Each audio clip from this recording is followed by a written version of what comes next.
For more on this tonight, we turn to Sourabh Gupta, policy specialist at the Institute for China-America Studies.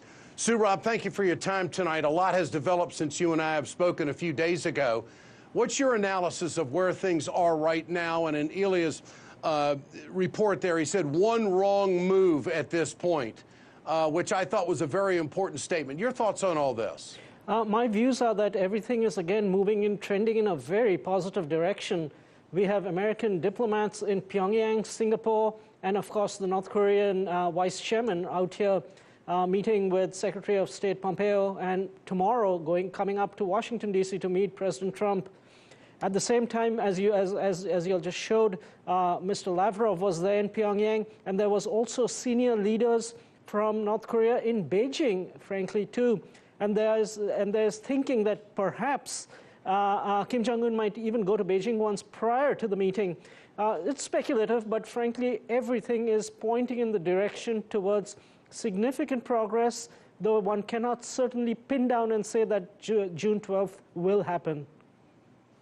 In a sense, Kim Jong-un has accomplished something, and that is getting on the world stage with the major players, being invited to Russia to visit with Vladimir Putin, and then saying he wants it to happen ASAP. What do you make of that? Oh, absolutely. He has become the centerpiece in terms of the six-corner dynamics or four-corner dynamics or five-corner dynamics of the Korean Peninsula situation. It's obviously it's most welcome, and any ways in which Kim can come out of the cold and be integrated into international society, so long as he completely denuclearizes, is a great thing. And I hope the North Koreans will take a lesson from President Trump's cancellation, that they must also improve their strategic communication. There was an American delegation which had been due to go down to Singapore to prepare for the summit just prior to the military exercises, and the North Koreans just blew off the meeting without giving an explanation. Yeah. I think that sort of behavior and actions need to be modified, and it will be helpful if they follow, if we see a different North Korean regime approach to these issues. What do you think of Secretary Pompeo's answer today when he was talking about how denuclearization has been a tough subject?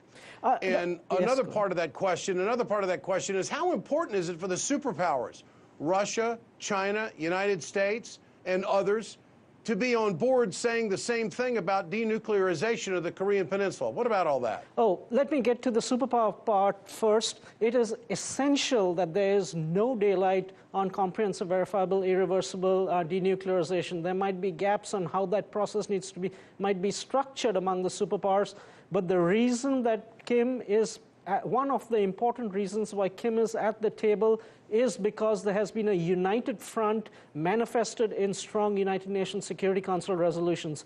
It is also great to see this being a living example that when the great powers cooperate, there is really no difficult solution, no difficult issue which cannot be resolved satisfactorily, or at least an approach in terms of resolving that can be done. With regard to the denuclearization question, there was always a lot of contention as to really will they denuclearize, and part of the difficult but productive conversations have been almost certainly with regard to the definition of denuclearization and the mechanics of denuclearization. And it was understandable that these questions would be broached going into the summit. So I'm not surprised at all, and I'm glad to hear that Mr. Pompeo feels that significant movement has been had recently. Okay. Sourabh Gupta, always a pleasure. Nice to have you with us this evening. Thanks so much.